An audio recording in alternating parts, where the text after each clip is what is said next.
Some mornings, it feels like the world already has a verdict for me before I even open my eyes. That sensation of waking up already behind, already wrong, already insufficient used to be my norm. Not because I lacked food or shelter or opportunities, but because I was drowning in a different kind of poverty, the poverty of self worth. I didn't grow up in catastrophe. There was no war zone outside my door, no famine at the table. On paper, I was lucky. But the battlefield was inside me, and the enemy wore many masks: comparison, perfectionism, and the invisible contract I seemed to have signed with the world that I must always be the best, or I didn't deserve to exist at all. As a child, I was expected to exceed, not explore, to compete, not wonder, to win, not learn. There was no time to figure out who I was because the role had already been written for me. And the script was ruthless, be normal, be smart, be skinny, be mature, be impressive. Anything else was failure. I began to live for approval. If I got a good grade, I'd buy a few hours of peace. If I made someone proud, I'd earn temporary access to kindness. But the moment I slipped, the mask cracked. You're obese. You're dumb. You act like a child. You're too sensitive. Why can't you just be normal? Eventually, I internalized those voices. I didn't need bullies anymore. I became one to myself. Looking back, I realize that one of the most insidious poisons we drink is the belief that our worth is conditional, something to be earned, measured, and debated in the eyes of others. It's the idea that unless we shine like someone else's definition of success, we're somehow less human. This obsession didn't make me better. It made me fragmented. I couldn't focus. My motor skills were clumsy. My thoughts scattered. I needed to work harder than others to achieve the same, and instead of feeling proud of that effort, I felt ashamed, as if trying harder made me weaker, not stronger. I remember one day staring into the mirror, unable to make eye contact with myself. I whispered, "Why can't I be normal?" It was a moment soaked in despair, but also the first flicker of awareness, because underneath that question was another voice, a quieter one, waiting to be heard. Whose definition of normal are you trying to meet? It took years for that whisper to grow, years to unlearn the belief that I had to be exceptional just to be acceptable. Years to understand that approval is a moving target and that chasing it would keep me running in circles until I collapsed from exhaustion. I now think of that old version of me, desperate to prove, to please, to perfect as someone who wasn't weak but lost, someone who was trying to navigate a maze with a broken compass handed down by a judgmental world. And honestly, I still carry traces of that old self. I still feel the pull to perform. But now I pause. I breathe. I ask a different question. Am I living in alignment with my own values? Or am I trying to buy acceptance with self-betrayal? The Stoics say that virtue is the only good, that external things, status, opinion, even the body are indifferent in the moral sense. Epictetus put it sharply: "Who is your master? Whoever controls what you desire." For most of my life, that master was others' expectations. I was enslaved to image and illusion. Now I'm learning to live differently, to start from the inside out. I try to show up not to be admired, but to be sincere. Not to impress, but to grow. Not to win, but to be free. And freedom begins with truth. I don't need to earn the right to exist. I already do. I don't have to meet anyone else's definition of a worthwhile life. I have to live a life that feels honest to me, one step at a time. Even if it's messy, even if it's slow, I still stumble. But now, when I do, I don't see it as a sign that I'm broken. I see it as a call to return to values, to discipline, to compassion for myself. to what matters. And maybe that's the real start of any transformation, not the thunderclap of victory, but the quiet decision to stop pretending, to step out from behind the masks, and to walk forward, however uncertainly, with your own eyes open. There's a peculiar cruelty in repetition, not just in what others say to you, but in what you begin to say to yourself day in and day out, until their voices become indistinguishable from your own. You're obese, you're dumb, you act like a kid, you're too gullible. Why can't you be normal? I heard those words so often that they stopped sounding like insults and started sounding like facts, like descriptors etched into my identity. I didn't question them, I absorbed them. And every time I looked in the mirror, I didn't see a person, I saw a list of the facts. That mirror was never just glass. It was a surface of judgment warped by memory and expectation. I could lose weight, improve my grades, try to act more mature, but nothing ever felt enough. Because the mirror didn't reflect progress, it reflected shame. What people don't often understand about bullying is that it's not just about a bruised ego or wounded pride. It's about internal sabotage. You begin to believe you deserve the mockery, that the world is simply confirming something you already suspected, that you are fundamentally wrong. This is the soil in which inferiority complexes grow, not because we failed, but because we were taught that being different, being slower, more emotional, more idealistic was a sin against the social order. We were told both directly and through silence that our nature needed to be corrected. And so, I tried to correct myself, to erase parts of me that didn't fit. I spoke less. I laughed quieter. I hid my curiosity because it made me look naive. I tried to play roles that didn't suit me, roles of the confident, the slick, the pragmatic. But I wasn't any of those things, and pretending only hollowed me out more. I remember walking into a room full of people and automatically scanning the space for signs: who's judging me, who's laughing behind my back, who's noticing the way I walk, talk, hold myself. My nervous system was constantly on high alert, always anticipating criticism, always bracing for impact. That's the thing about emotional trauma. It doesn't need new events to sustain itself. It just needs old wounds left untreated. What Stoicism later taught me was that external judgment, whether praise or blame, isn't the measure of character. If you are pained by any external thing, wrote Marcus Aurelius, it is not this thing that disturbs you, but your own judgment about it. The insult has no power unless I grant it access to my self-concept. But back then, I didn't know how to withhold that access. I handed out keys to anyone with an opinion.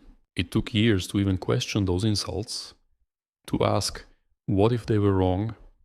What if I wasn't dumb, but just learned differently? What if I wasn't weak, but deeply sensitive in a world that doesn't value softness? What if my so-called childishness was just my imagination refusing to be extinguished? These questions didn't arrive all at once. They trickled in slow and uncertain, like light leaking through a closed curtain. But even a sliver of light is enough to change how you see. Today I still hear echoes of those old voices. They haven't disappeared, but I no longer treat them as gospel. I treat them as noise, sometimes familiar, sometimes persistent, but never final. And in their place, I'm learning to build a new vocabulary. Words like resilient, kind, persistent, human. One of the hardest things in life is to rewrite the story others have written for you. But it starts with reclaiming authorship, with saying, no, that's not my name anymore. That's not who I am. It's not about pretending those words never hurt. They did. They left scars. But scars are not the same as open wounds. Scars remind us of healing, of survival, of the fact that despite everything, we're still here, still growing, still choosing to speak gently to ourselves even when the old script begs to return. The mirror now looks different, not because I've perfected my image, but because I've redefined what it means to be seen. I don't look for perfection anymore. I look for alignment, for integrity, for signs that I'm living with truth, not performance. And when I see my reflection, now I try to meet my own gaze and say, "You are not what they said. You are what you decide to become." There were years when I didn't want to wake up. Not because of some single catastrophic event, but because waking up meant returning to a world that felt like it had no room for me. From 2014 to 2017, every morning was like resurfacing in a body that no longer felt like home. People often misunderstand depression. They think it's sadness, a bad day, something you can shake off with a walk or a laugh or a conversation. But the truth is, it's silence, it's absence. The absence of energy, of joy, of purpose. You wake up hollow. You move because movement is expected, but inside there is nothing. And the worst part, you become a master of disguise. I smiled when I was supposed to. I nodded during conversations. I performed the basic mechanics of being alive. But I was sleepwalking through my own story, watching from a distance as the days passed without meaning. The self-hate was constant, relentless. I didn't just dislike who I was, I resented myself for even existing. I didn't believe I had anything to offer. And every failure, no matter how small, was used as evidence to justify that belief. Why try if you're only going to disappoint everyone? Why care if you're destined to fall short? Why breathe when every breath feels borrowed? These weren't questions, they were verdicts. Quiet sentences that looped endlessly in my mind. I lived with suicidal thoughts like they were unwanted roommates, always lurking just behind the curtains of my mind. Every day I negotiated with them. Every day I whispered reasons to stay. It's hard to explain that kind of despair to someone who hasn't felt it. Not just pain, but the belief that the pain is deserved, that it's your natural state, that hope is for other people, not you. Looking back now, I can see the signs clearly. I can trace the trajectory of a soul unraveling under pressure it never learned to process. But in the moment, I had no such clarity. I was just surviving. 1 minute at a time, one breath, 1 second, one fake smile, one silent scream. There were nights when I'd lie in bed, staring at the ceiling, and wonder if the world would notice if I disappeared. And some nights I convinced myself it wouldn't. That my absence would be quieter than my presence. That maybe leaving would be an act of mercy for me and everyone else. But here's the thing about pain. Even when it seems pointless, it speaks. It tells you something if you're willing to listen. At my lowest, I began to hear the faintest whisper.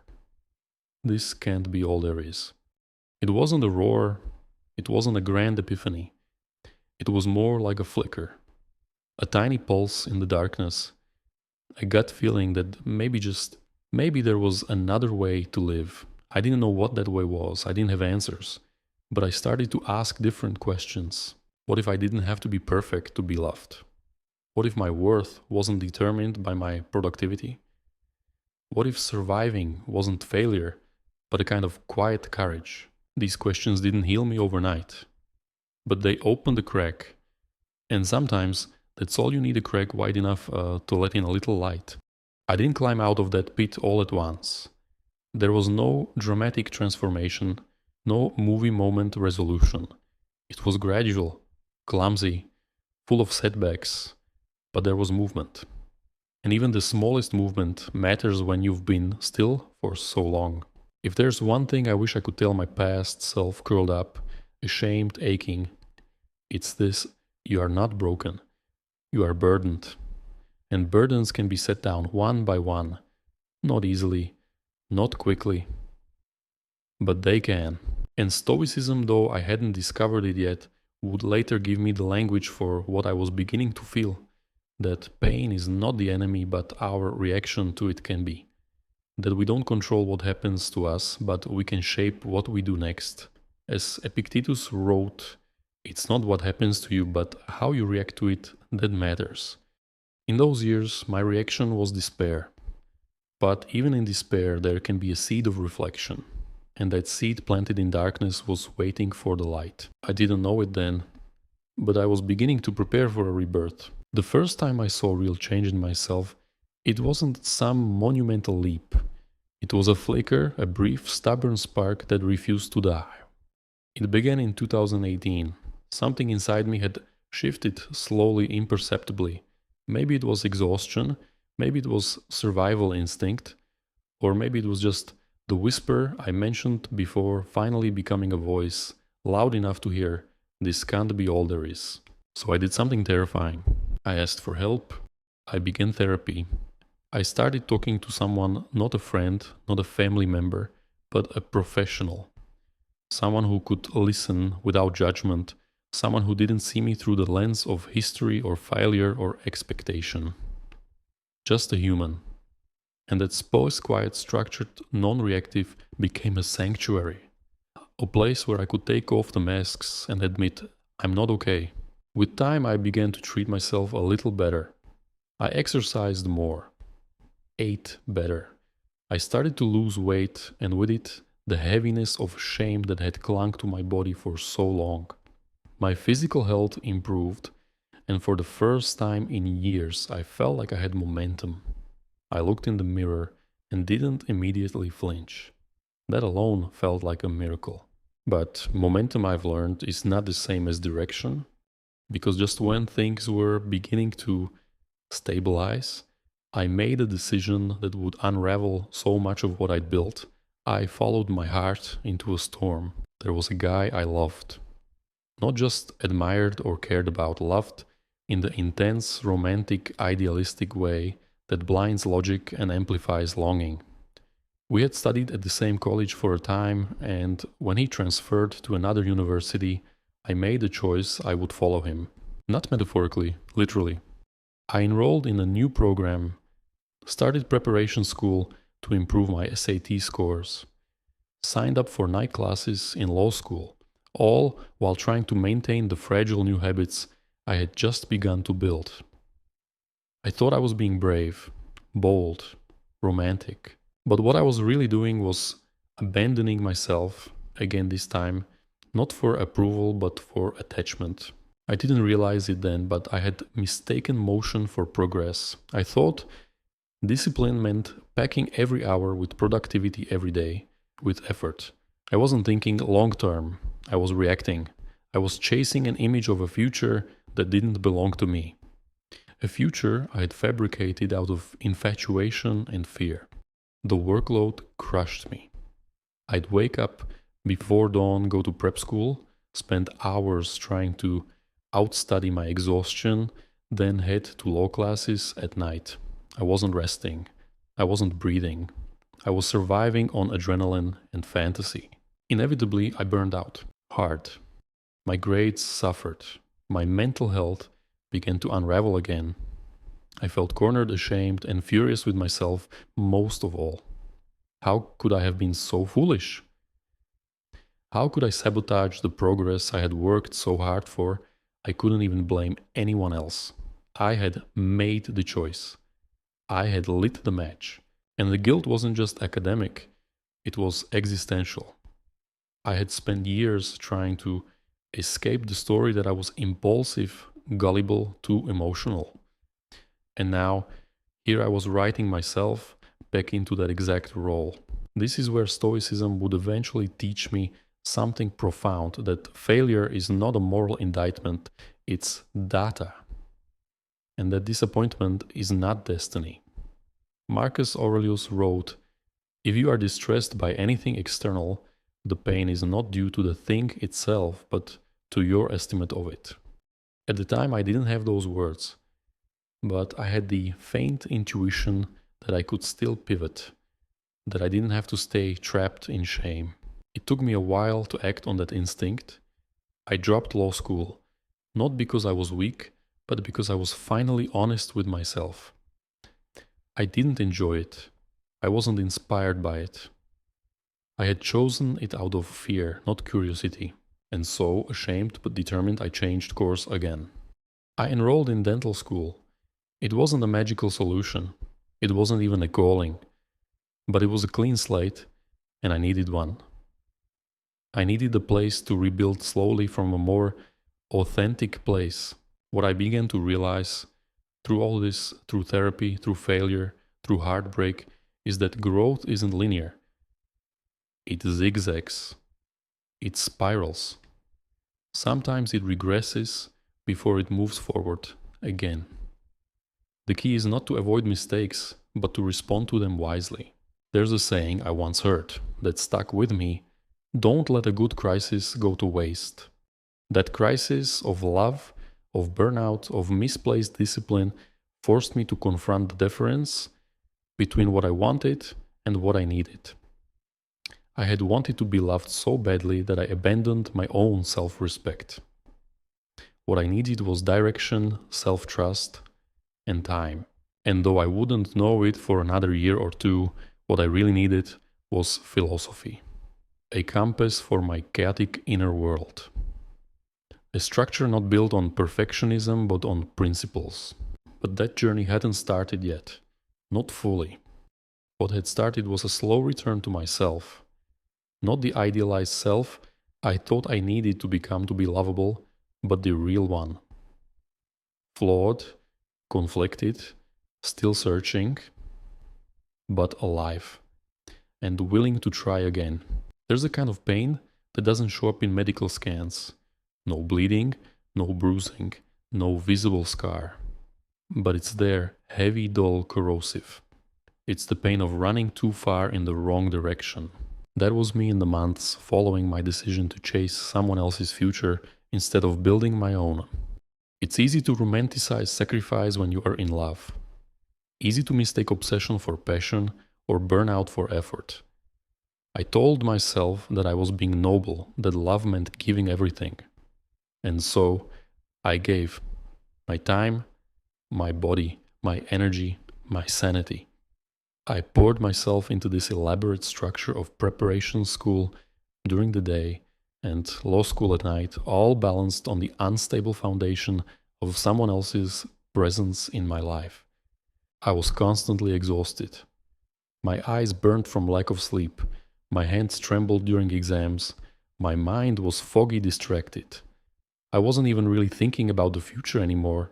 I was just trying to survive the next assignment, the next commute, the next call, the next moment where maybe I'd feel loved. But love didn't come, not in the way I expected. What came instead was collapse. I failed both tracks, standardized tests, and law coursework. I couldn't keep up.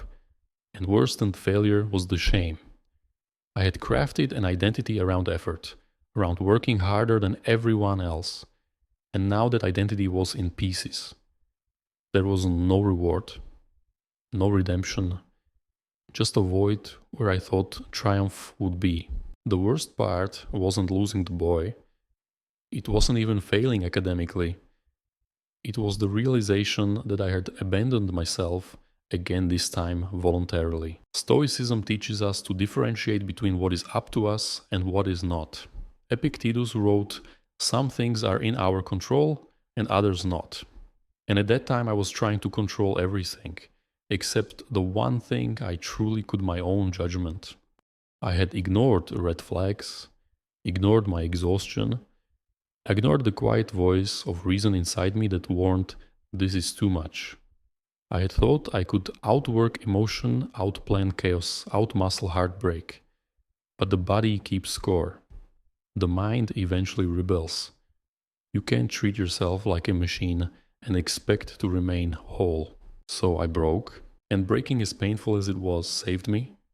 There's something honest about burnout. It strips away illusion.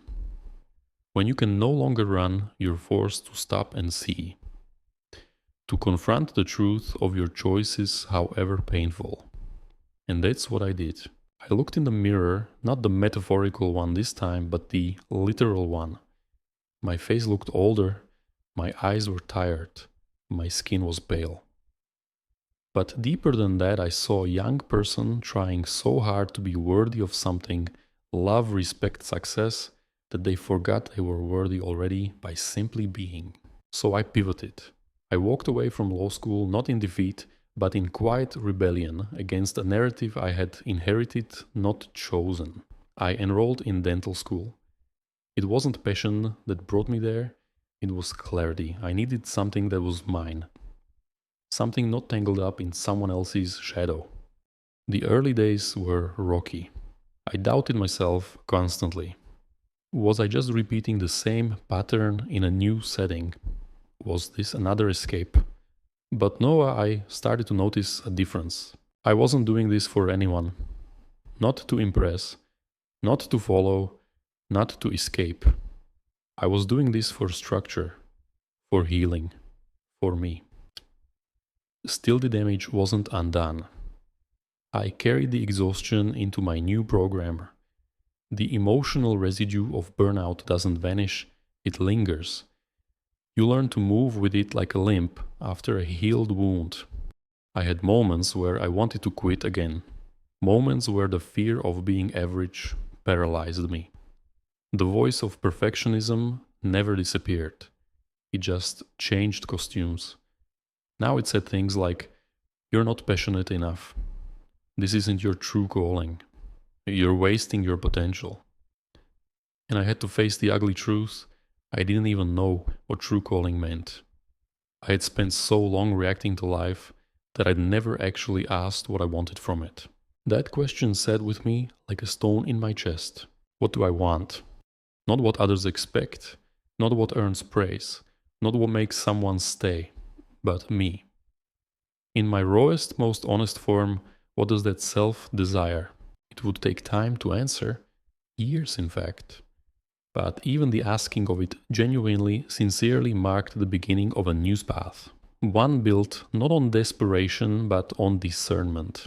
There's a paradox in Stoic thought that I've come to appreciate. Strength is not always about pushing harder. Sometimes it's in the pause, in the redirection, in the willingness to step back, admit fault, and choose again. Burnout taught me that. Love, misguided, one-sided, beautiful and tragic, taught me that. Failure, loud and humiliating, taught me that. And slowly, piece by piece, I began to rebuild. This time, not as someone trying to become enough for others, but as someone trying to become true to myself. Discipline is often mistaken for transformation. From the outside, I looked like someone who had finally pulled it together. It was 2020, a new decade, a fresh chapter. I had switched to dental school, settled into a routine, and for the first time in years, I wasn't chasing anything or anyone. I was trying to build myself, brick by brick, habit by habit, day by day. I started waking up early, exercising regularly. I scheduled my days down to the hour, convinced that structure alone could save me. I meditated, read self-help books, wrote to-do lists. I repeated phrases to myself like incantations. You've got this. Don't waste time. Be better than yesterday. On the surface, it looked like I had finally found my rhythm. But beneath the surface, something was off.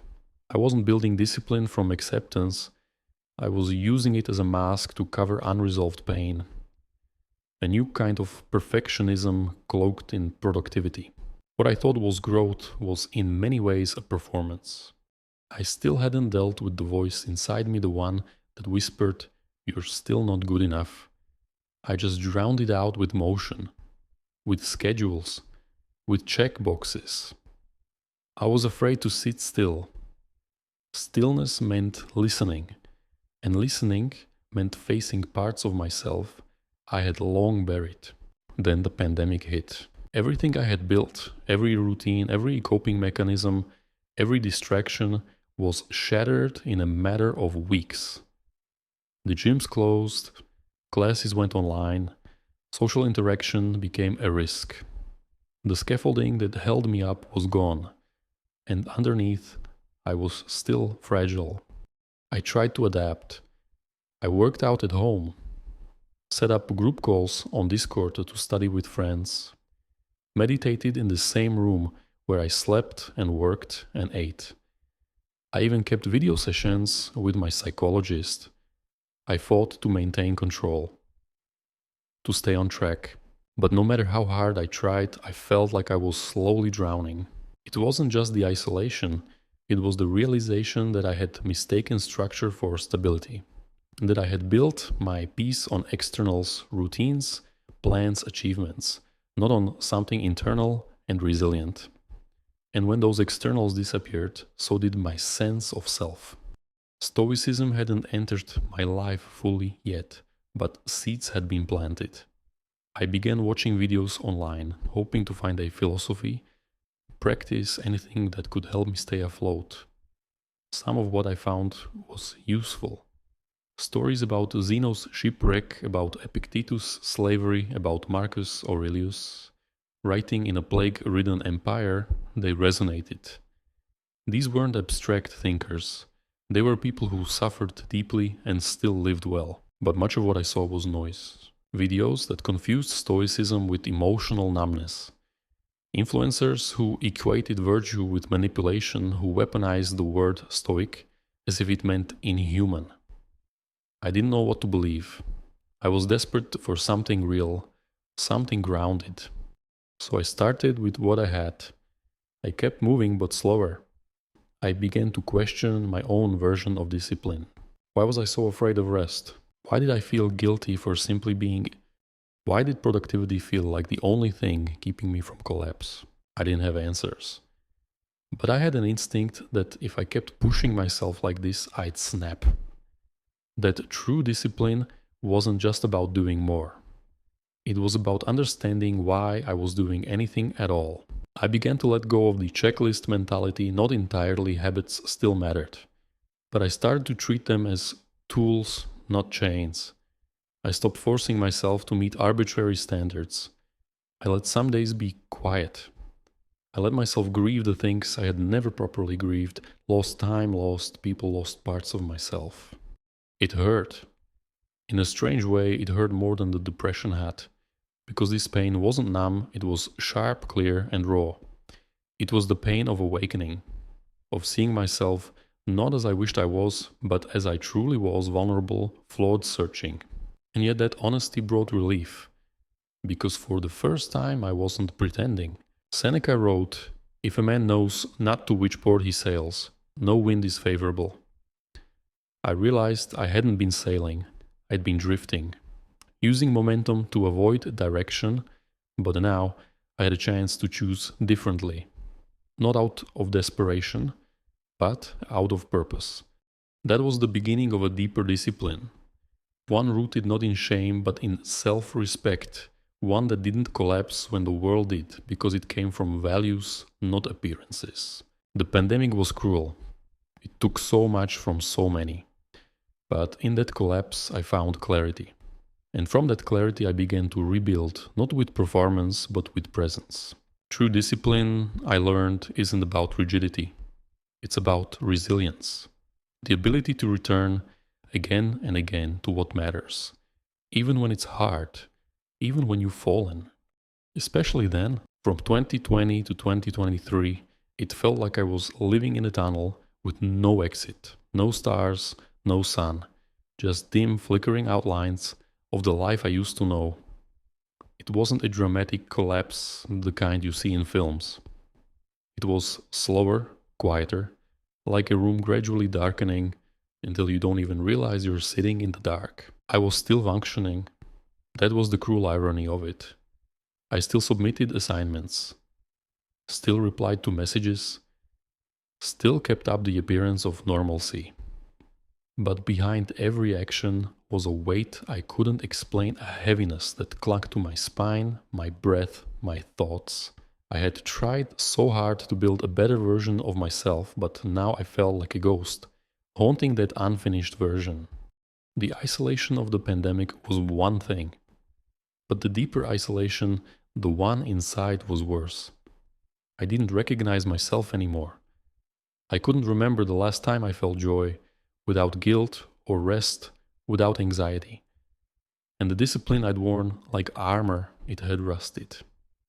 Piece by piece it fell off, until all that remained was the raw skin of confusion and self-doubt. I lost interest in the things that once made me feel whole. Reading, movement, connection. The world blurred. My energy collapsed. I would wake up and wonder why bother. There was no dramatic trigger, only just erosion. Just the slow wearing away of hope. But then something strange happened. In the midst of this emotional blackout, I stumbled across Stoicism again. It started the way many things do these days, an algorithm, a recommended video. I clicked without much thought, expecting more of the same surface level advice. But what I found was different. It was a voice talking about Zeno's shipwreck, not as a metaphor, but as a moment of rebirth. How the founder of Stoicism had lost everything, and from that loss built a philosophy. I watched more.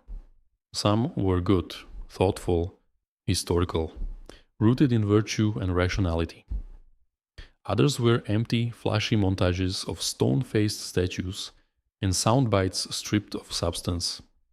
A twisted version of Stoicism that equated indifference with strength and emotional coldness with wisdom. But even in the mess, I found something to hold on to. Marcus Aurelius, Seneca, Epictetus. Their words didn't promise happiness or control. They promised something more enduring steadiness. They didn't tell me to suppress my pain. They told me to examine it, to understand that suffering, while inevitable, didn't have to define my response. I bought Meditations, a small battered copy. I didn't expect much. I had read self-help books before, and most faded from memory as quickly as they arrived. But this felt different. Marcus didn't write to impress. He wrote to himself. His reflections were raw, personal, often conflicted. He doubted. He struggled. He reminded himself again and again to stay aligned with his values. Reading those pages felt like listening to someone further down the same road. Not someone who had arrived at perfection, but someone who chose daily to return to integrity. And slowly I began to choose too. Not grand gestures, small ones. I started journaling, again, not with goals or trackers, but just to hear my own voice.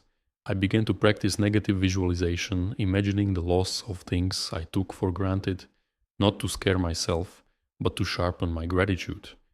I reminded myself, as the Stoics often did, that death is always near, not as a threat, but as an invitation to live more consciously. Some days were harder than others. There were still moments when I felt like a failure, when I spiraled into old loops of self-criticism. But now I had a different kind of dialogue with myself, one that was gentler, more honest. I began to see that the years I called my worst weren't wasted. They were formative. They broke the illusion that I could escape pain by performing better. They revealed how fragile my foundations were and gave me the reason to rebuild them with wisdom, not willpower alone. I used to think resilience was about getting stronger. Now I know it's about getting softer in the right ways. Softer with myself. Softer with time. Softer with failure. Not in weaknesses, but in understanding. Seneca wrote, "No man was ever wise by chance." Wisdom I've learned is earned through heartbreak, through missteps, through sitting in the dark long enough to understand what kind of light you actually need. The years from 2020 to 2023 were the hardest I've known, but they were also my teachers. They introduced me to myself, not the curated version, but the real one. The one who knows how to suffer and still remain. The one who falters and still returns. And most importantly, the one who now walks not with certainty, but with a compass. Not a map, not a fixed destination, but a quiet, steady direction toward virtue, toward clarity, toward light. Even if the light is faint, it's enough. I never thought philosophy would come to me through YouTube. Desperate for answers, I typed how to stop being overwhelmed, or maybe how to feel better when you hate yourself. That's when I first stumbled across a video on Stoicism. Not a lecture, not a documentary, just a simple voiceover of Marcus Aurelius' quotes drifting across black and white statues and piano music. It felt like a whisper in a world of shouting. But the more I clicked, the more I saw how even Stoicism, this ancient, grounded, practical way of living, could be twisted. Some creators took the wisdom of men who wrestled with their own mortality and turned it into a sterile performance. Emotionless men giving lifeless advice. Be cold, detach, don't care. That wasn't what I needed. And yet, through the noise, a few voices stood out. They told the real story of Zeno losing everything in a shipwreck and building a philosophy from the wreckage. Of Marcus Aurelius writing to himself in the dead of night, not to inspire followers, but to remain human while ruling the Roman Empire. Of Epictetus, born into slavery, finding freedom through the mastery of his own mind. These weren't men who denied emotion. They were men who navigated it with reason and compassion. I started to see the difference between manipulation and wisdom. One group said, use others, outsmart them, appear invincible. The other said, cultivate virtue, master yourself, live honestly. One group used Stoicism to harden the heart. The other used it to strengthen the soul. The first group wanted followers. The second group wanted students of life. I chose to follow the second. I bought meditations. The first time I held it in my hands, I didn't expect it to land so heavily. But it did. Because it wasn't flashy or motivational. It was real. It was raw. Marcus Aurelius wasn't writing for anyone else. He was wrestling with himself. Page after page, he reminded himself to be just humble, focused, prepared for death, ready to forgive. He didn't preach, he reminded. And that made all the difference. It changed the way I saw myself. For so long I believed I was weak because I felt too much. That I was behind because my progress was slower. That I needed to be someone else in order to be respected. But Stoicism told me the opposite. It taught me that strength isn't the absence of feeling, it's the ability to choose your response. That we don't eliminate the emotion, we train it to serve rather than rule. Logic in the driver's seat. Emotion as a guide, not a dictator.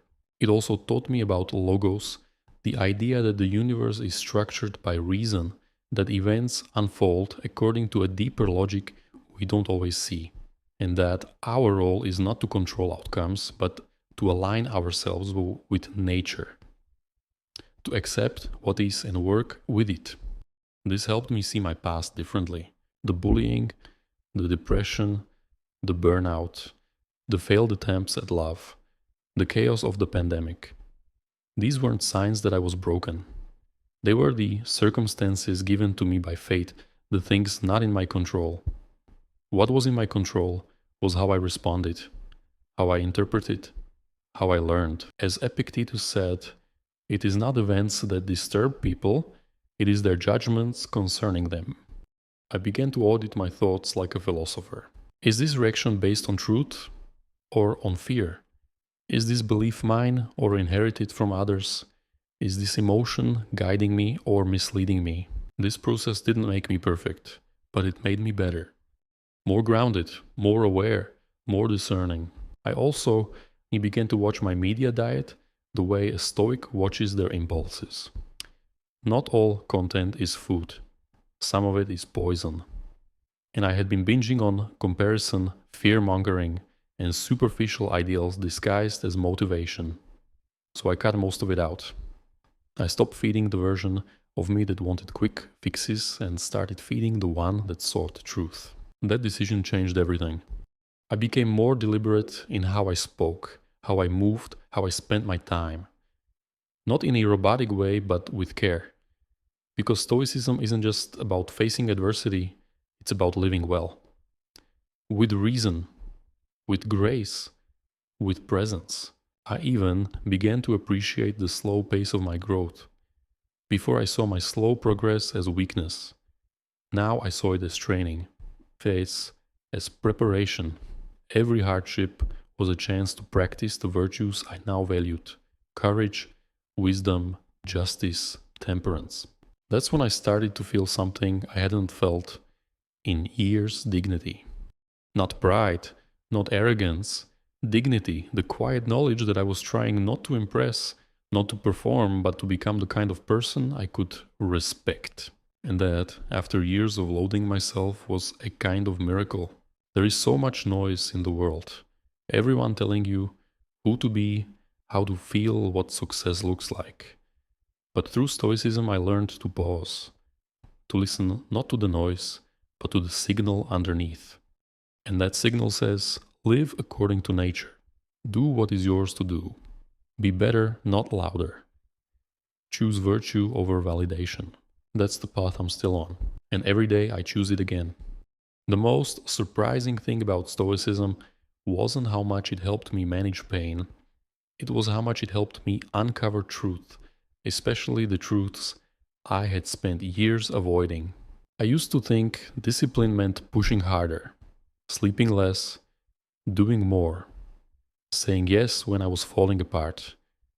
It was the mask I wore to feel in control when I was unraveling inside. But real discipline, the kind I'm learning now, is not about domination. It's about alignment. Alignment with who you are, not who you pretend to be. After reading meditations, after sorting through the good and bad voices in the Stoic world, I began to see myself differently. For the first time in my life, I started asking not how can I fix myself, but who am I when I stopped trying to be impressive. That question terrified me.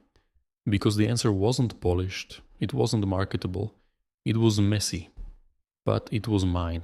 I realized I wasn't meant to be this stoic statue of perfection, unfazed by anything beyond all emotion. I was kind, curious, a bit awkward, deeply empathetic. These weren't weaknesses, they were just seeds I had never watered properly, because the world had told me that these traits were liabilities, that to succeed I needed to harden. But Stoicism, true Stoicism, said otherwise. It said, be a good person, not a powerful one, not an admired one, a good one.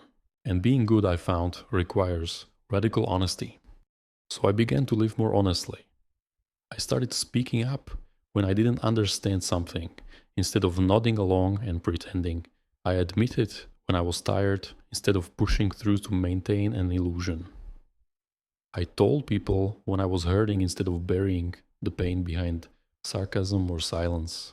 And it was hard. It still is. Because vulnerability is risky, but it's also liberating. It felt like I had been holding my breath for years, and now, finally, I was exhaling. In that honesty, I also found the discipline I had been missing all along, the discipline to stop lying to myself, to stop saying I was fine when I wasn't, to stop pretending I enjoyed things that drained me, to stop chasing paths that didn't align with my values just because they looked good on paper. Seneca said, most powerful is he who has himself in his own power. I used to think that meant mastering urges, silencing fear, outworking others. Now I understand it differently. It means knowing yourself so well that you no longer betray yourself for approval. It means building a life that reflects your principles, not just your potential. So I did a quiet audit of my life. I looked at how I spent my time, who I allowed into my space, what thoughts I entertained, what goals I was still clinging to out of pride rather than purpose, and I let some of them go. Letting go is a kind of courage most people underestimate. It's easy to keep chasing, hard to pause, harder still to walk away. But every time I did, I felt a little lighter. I used to believe that self-control was about suppression, but now I see it's about sovereignty, about choosing what gets your attention, your energy, your future. And that choice I learned is where power lives. Not in being admired, but in being rooted. Not in having everything figured out, but in having something you won't compromise. There's a passage in Marcus Aurelius that I come back to often. If you are doing what is in accordance with your own nature, let nothing deter you. That's the heart of it. Nature, integrity, choosing to live in alignment, even if it costs you status, comfort, or speed. I don't always succeed. I still slip into old patterns, people pleasing, overcommitting, hiding discomfort behind humor.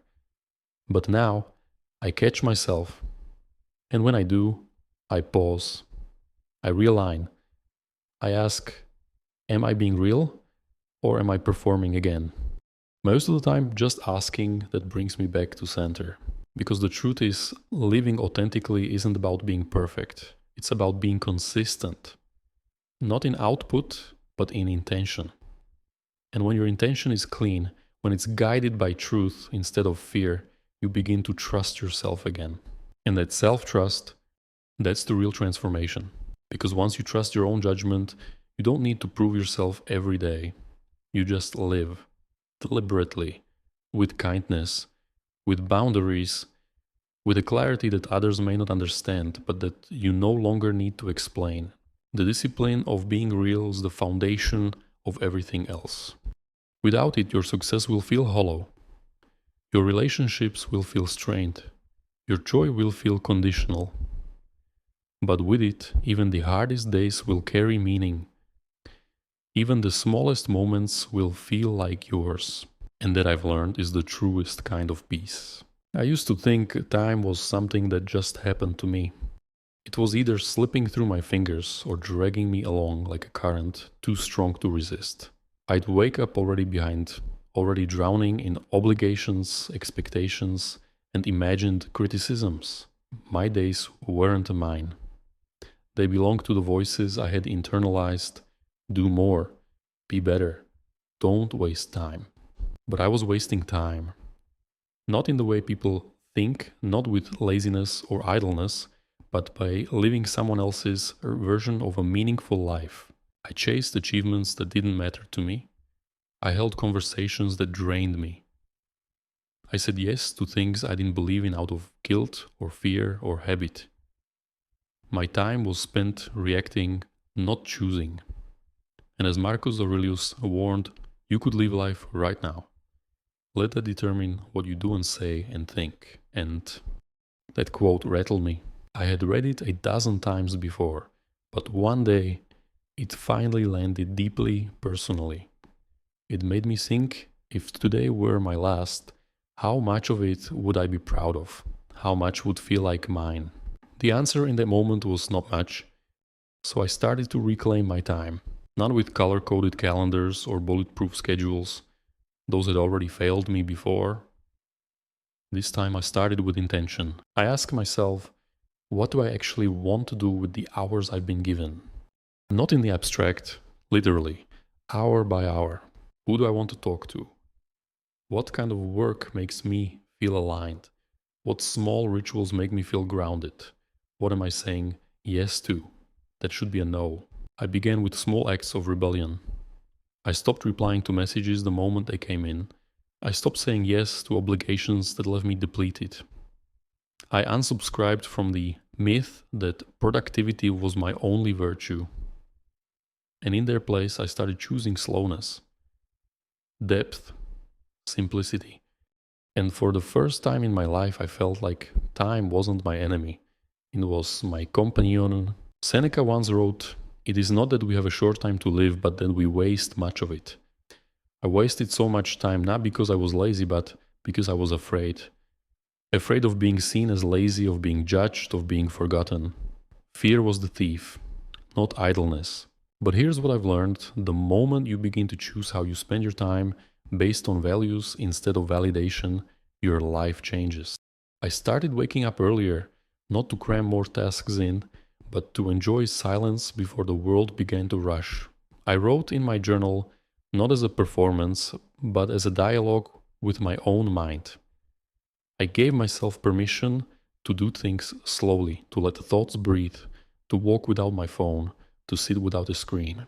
And perhaps most importantly, I began to make peace with the word enough. Because no matter how much I achieved, I always felt behind. There was always someone doing more, living louder, moving faster. But I realized that if I didn't set my own pace, I'd forever be sprinting towards someone else's finish line. So I chose to slow down, not because I lacked ambition, but because I wanted my ambition to be mine. Not inherited, not imposed, but chosen. That's when logic began to take the wheel. Emotion, once the reckless driver of my decisions, was now the co-pilot, still present, still valuable, but no longer steering me off cliffs. I learned to pause before reacting, to ask, is this aligned with who I'm trying to become? Not every decision was perfect. I still stumble. I still waste time sometimes. But now, I waste it consciously. I choose rest. I choose leisure. I choose softness because I know it replenishes me, not because I'm trying to escape something. Reclaiming time meant reclaiming agency. And that's what Stoicism gave me most of all, the reminder that I have choice. That no matter how loud the world gets, I get to decide how I respond, what I value, who I become. We talk a lot about freedom, but most people are enslaved not by dictators, but by distraction. Not by oppression, but by the constant pressure to perform. I was one of them. Now I try to live differently. I don't chase time. I don't kill time. I honor it. Because time is not just what life is made of, it's what character is made of. Every minute spent with intention is a brick in the foundation of the person I'm building. And that person, they're finally becoming someone I recognize, someone I respect. Not for being fast, or perfect, or praised, but for being real. If you had asked me a few years ago whether I was grateful for my past, I would have laughed bitterly. Grateful for the bullying, the depression, the loneliness, the impulsive decisions that sabotaged everything I had tried to build. It felt absurd, but I see things differently now. Not because I've erased the pain, but because I've reframed it. The same way a scar becomes part of your body's map, not a sign of weakness, but a sign of survival. I spent so much time resenting my story. I wished I had grown up more confident, more popular, more focused. I envied those who seemed to move through life effortlessly, unburdened by self-doubt or emotional chaos. I carried this deep ache, this belief that I had been dealt a faulty hand. But resentment is a prison. It locks you in the past and throws away the key. What Stoicism gave me, what it continues to give me, is the courage to hold that key in my hand and ask, what if nothing was wasted? Marcus Aurelius wrote, what stands in the way becomes the way. That idea stopped me cold the first time I really understood it. That the very thing I had tried to erase my struggle could be the path forward. And so I began to look back differently. The bullying that once shattered my confidence, it made me observant, sensitive, able to detect subtle pain in others. That awareness became the root of my empathy. The depression that had silenced me, it taught me the value of presence. That even just being alive on days when I didn't want to be was a kind of strength. It taught me to sit with the discomfort, to listen to the quiet, the love I chased that left me burned out and broken. It taught me discernment, the difference between fantasy and compatibility, between affection and true connection. It revealed how much of myself I had been willing to give away just to feel seen. And the pandemic, that global rupture that undid so many of our illusions, it revealed to me what truly matters. That health is fragile, that time is finite, That relationships, real ones, are a lifeline. That inner peace isn't a luxury, it's a necessity. All of it, the heartbreak, the failure, the fear became compost. Rotten, painful, necessary material that nourished something deeper, something stronger. Me. Seneca once wrote, "Difficulties strengthen the mind as labor does the body." But strength doesn't always feel like power. Sometimes it feels like tenderness, like not blaming yourself anymore, like offering the younger version of you some compassion instead of criticism. That's what I started to do. I imagined going back to that kid who was called names every day, who walked around carrying the shame of other people's projections. I imagined sitting next to him, not fixing anything, just being there. And in that imaginary moment, I felt something real forgiveness. Not for the bullies, not for the world, for me. I forgave myself for not knowing better, for chasing what wouldn't last, for trusting people who didn't deserve it, for falling into the same traps again and again. Forgiveness, I learned, isn't an event, it's a practice. A quiet decision you make every time that old voice says you should have known better, and you respond with, "But now I do." Gratitude doesn't erase the pain, it transforms its meaning. It turns scars into symbols of growth. It turns regrets into lessons. It turns time lost into wisdom gained. I still carry some wounds. Some might never fully close, but they don't define me anymore. They inform me. They deepen my understanding of others. They remind me of what I've come through, what I'm capable of, and that is a kind of power no one can take from me. We're so often taught to hide our brokenness, to fix it quickly and quietly. But what if brokenness is just the beginning of becoming whole?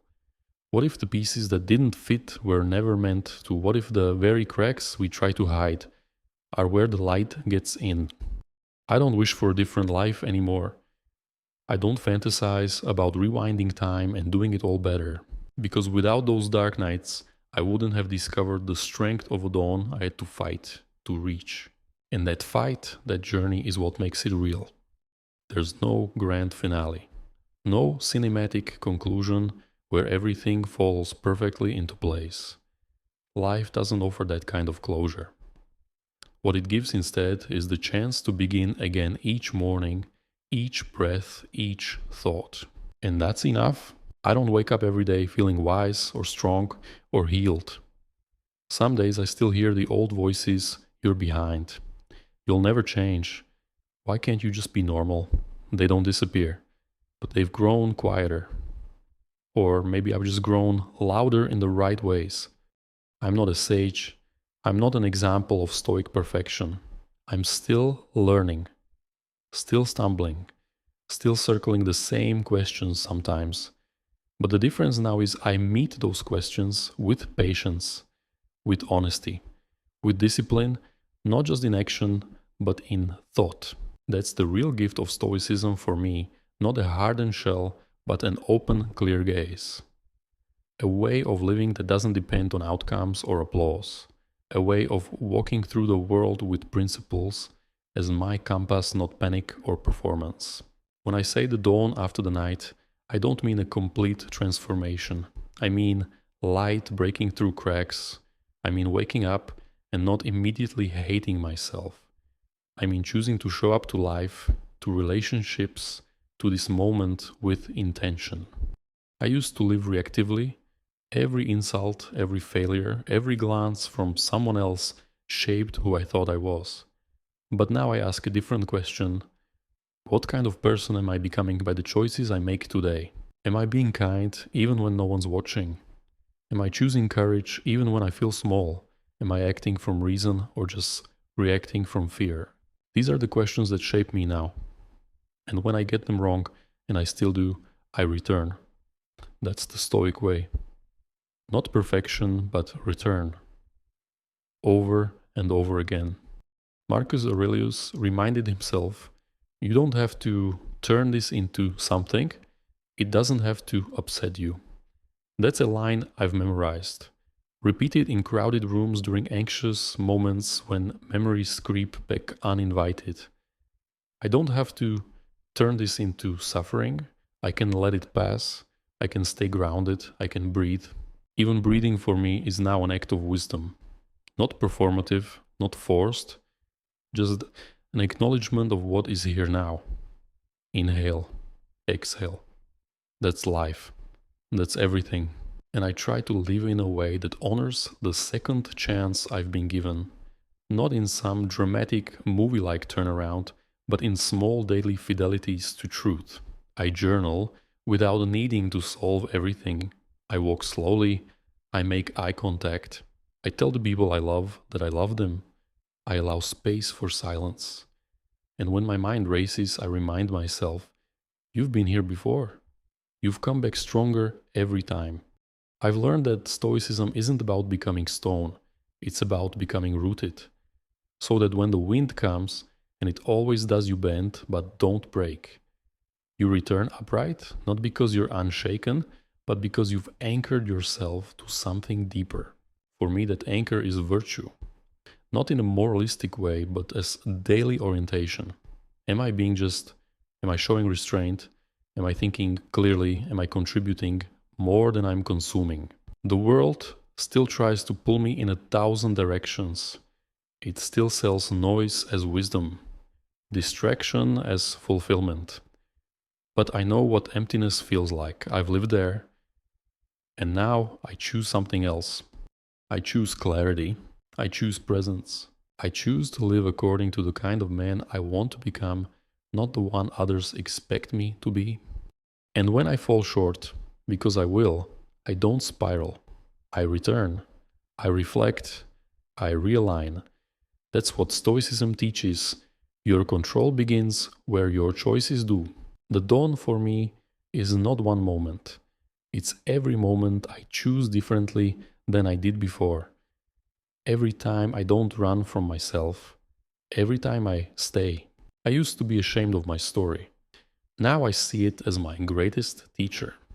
It showed me the cost of pretending. It revealed the emptiness of performance. And it led me slowly, painfully to the kind of peace that doesn't shout, but simply is.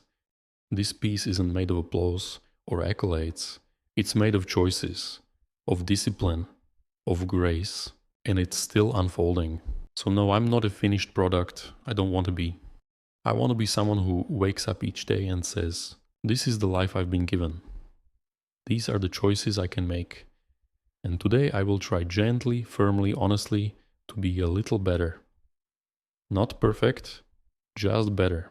And that's enough.